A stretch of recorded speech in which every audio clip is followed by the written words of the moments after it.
सबको मेरी राम राम। पिछली बार आपने सुना कि गुरु के लिए फूल लेकर दोनों भाई वापस आते हैं। अब आगे वापस आकर राम जी ने गुरु विश्वामित्र जी से सीता जी के बारे में सारी बात बताई।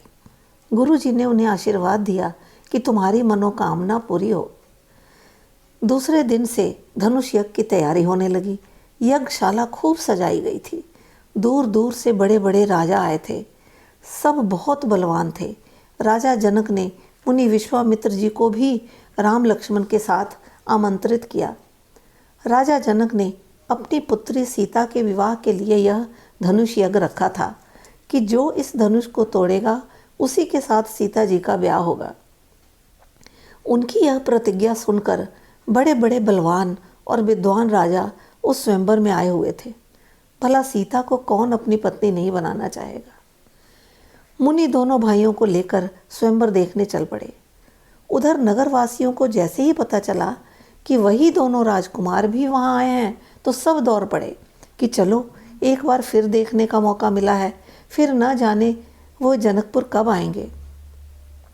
राजा ने देखा इतनी भीड़, सारे नगरवासी आए हैं। उन्होंने सबको आदर के साथ बिठाया।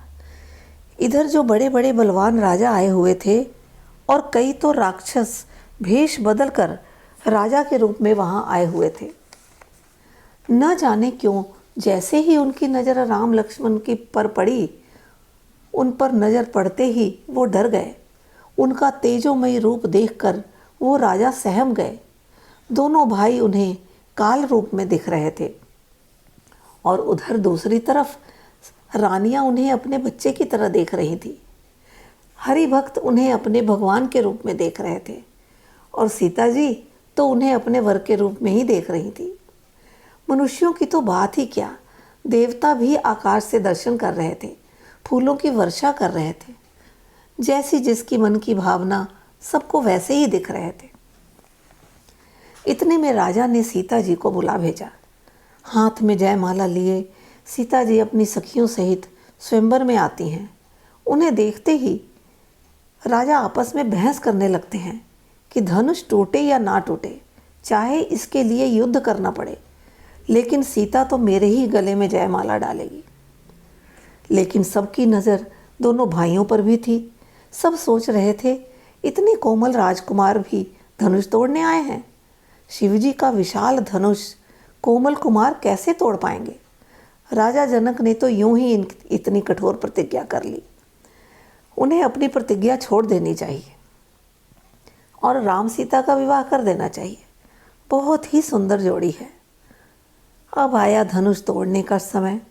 एक एक करके बारी बारी सब राजा धनुष तोड़ने के लिए उठे। तोड़ना तो दूर की बात, वे उसे हिला भी नहीं पाए।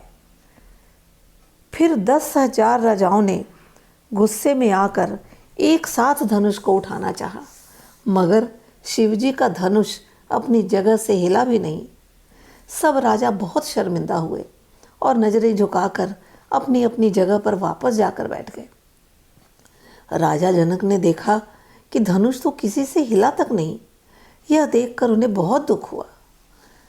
सभा में खड़े होकर कहने लगे कि मुझे पता होता कि यहाँ कोई भी बलवान राजा नहीं है, इस धरती पर वीर राजा समाप्त हो चुके हैं, तो मैं ऐसी कठोर प्रतिज्ञा कभी नहीं करता। कहने लगे आप सभी राजा अपने अपने घर वापस चले जाएं। राजा जनक बोले कि मुझे लगता है मेरी बेटी के भाग्य में ब्याह लिखा ही नहीं। राजा जनक यह सोचकर बहुत दुखी थे कि मेरी बेटी अब कुंवारी ही रह जाएगी। नगरवासी भी बहुत दुखी हुए। आगे क्या हुआ फिर अगली बार बताती हूँ। तब तक राम राम।